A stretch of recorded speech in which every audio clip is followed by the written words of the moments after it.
My name is Jenna Oberhauser, and I am an exercise science major with a health science minor, and I am going to PA school in August. I'm going to be showing you an at-home workout that anybody can do during this quarantine or social distancing time since we can't get into the gym. It'll be a total body workout, so I'm going to do 2 circuits with 3 exercises each, and each exercise is going to be an arm exercise, a leg exercise, and then an ab exercise. So, first of all, I'll preface with this. I'm working out in my living room because I like to work out here and it's easier because there's carpet and I don't own a yoga mat, and so it's a soft ground for me. It's less hard on my knees, and if I do ab workouts or things like that, it works, and it's a really big space. And so before I show you the actual exercises, I will say you want to make sure you warm up a little bit. I would suggest going outside, enjoying the nice weather, get out of your house for a little bit, go on a 5-minute jog. You can always do some jumping jacks. I'll go ahead and show you a few things you can do. So jumping jacks, you can do some, I like to do head circles just because it feels really nice, especially because I usually work out right away when I wake up. So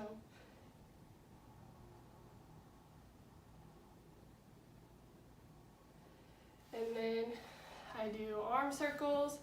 I usually circle every part of my body to get warmed up a little bit. And I like to do leg circles like this because I have terrible hips and hip flexors, and they'll get majorly sore if I don't warm up. So that's just a few examples. Obviously the warm up should be a little bit longer than that. I just showed you a few things you could do. Okay, so we're gonna go ahead and get into the first circuit. I'll talk about the arm exercise first. So I'm gonna be doing some knee push-ups, which is the modified version. I cannot do regular push-ups with good form, so I don't want to show you how to do them wrong. And if you do push-ups, you're working your chest muscles, so your pecs, your shoulder muscles, which are your deltoids, and a little bit of your triceps. So I'll go ahead and do 4 or 5 of those on my knees.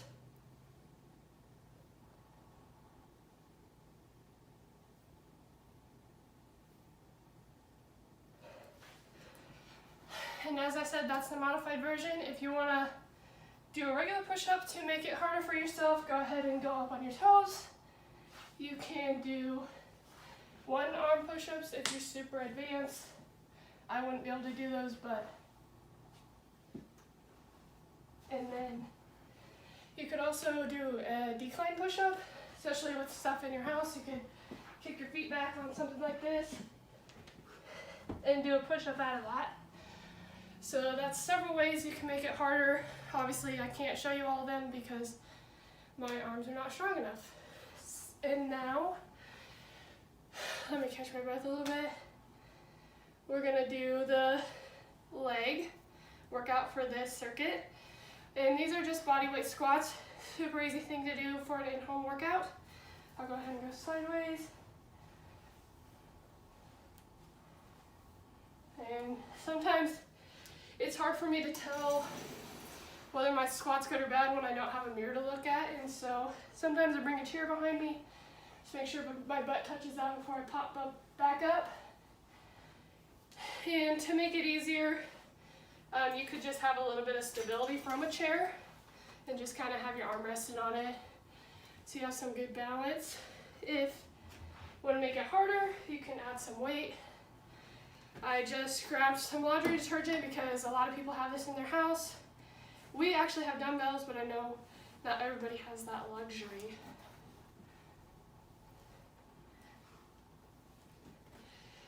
And you could also do, if you want to add a little more cardio in, I'm breathing hard enough the way it is, but you could do some jump squats, or you could do 1-legged squats if you're advanced, which I cannot go all the way down. Alrighty. Now, we're going to do the ab workout for this circuit. We're going to do some Russian twists, which I believe most people know what those are. And I just lift my feet up and go side to side like this. And I like to do about 20 of those, so you're doing 10 of each side. To make it easier, you can just balance your feet on the ground and go side to side. Make sure you still have that diagonal so you're still working your abs. And then to make it harder, you can just add some weight. So I'll grab the laundry detergent again.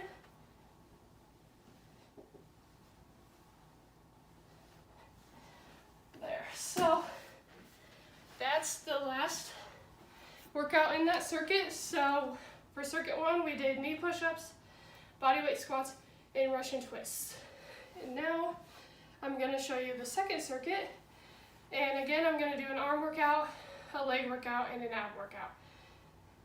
So the arm workout, I'm going to do a tricep dip, and I'm just going to do that on the ground.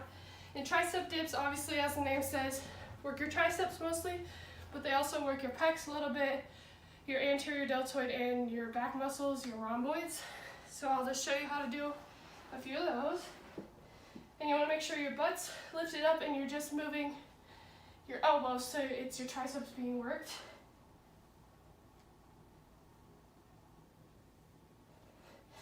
And that is essentially the modified version. If you want to stay on the ground, if you want to make it a little bit harder, you can grab a chair, do them that way. And the closer your legs are to you, the easier it is. The farther out, the harder it is.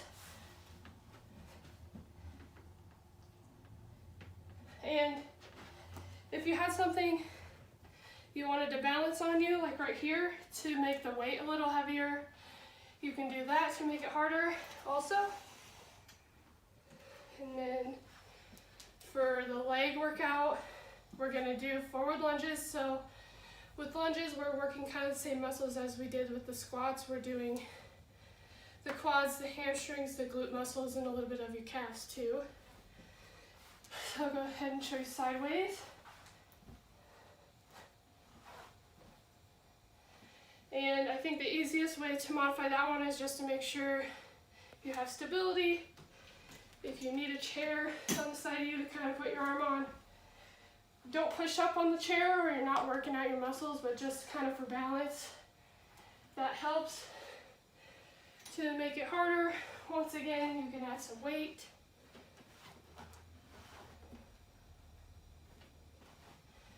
And just as the squats, you can do jump lunges too. Which if you have bad knees, I don't suggest it, but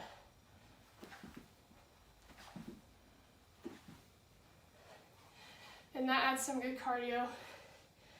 I'll have to catch my breath after that one a little bit. And then our final exercise is going to be for the abs in the circuit. So I'm going to do some leg lifts. So I'm going to lay down on the ground. I lay my back flat, keep my arms straight on the floor. Make sure they're not underneath your butt, just straight on the ground. And I put my legs straight and then just lift them up and lift them back down. And I bring my heels down to the ground because that's easier for me. And I keep my head up too. And then if you need to modify that, you lay the same way, you keep your head up again, but you don't have to lift your legs straight up. You bend them, bring them up, and then lower them down. I'll go ahead and show you that. So bend, straight up, lower down to the ground. And then you can make this harder by just making sure your heels don't touch the ground. It actually adds a lot more difficulty. So I'll go ahead and do that. So right here, you want to make sure they don't touch the ground. Just go ahead and bring them back up right away. And that makes it a little bit harder. You can also add something in between your legs. I don't have anything to grab right now, but if you want to add a little bit of weight when you go up and down, you can do that. Whew. So that was the second circuit. I suggest you do a few reps and a few sets of each one. Again, for arms, we did tricep dips. For legs, we did forward lunges. And for abs, we did leg lifts. And then once you do enough for yourself to get a good workout in, you want to make sure you get a good cool down. Just like I said, warming up is important, cooling down is important. So you want to do some static stretching type of things. Hold them a little bit longer than that. These are just some examples. Just so you make sure you're not sore, especially if you're the type of person who's used to running and lifting and not doing so many plyometric things. Your body might get sore, so you want to make sure you cool down. Okay, that's all I have for you guys. Thanks.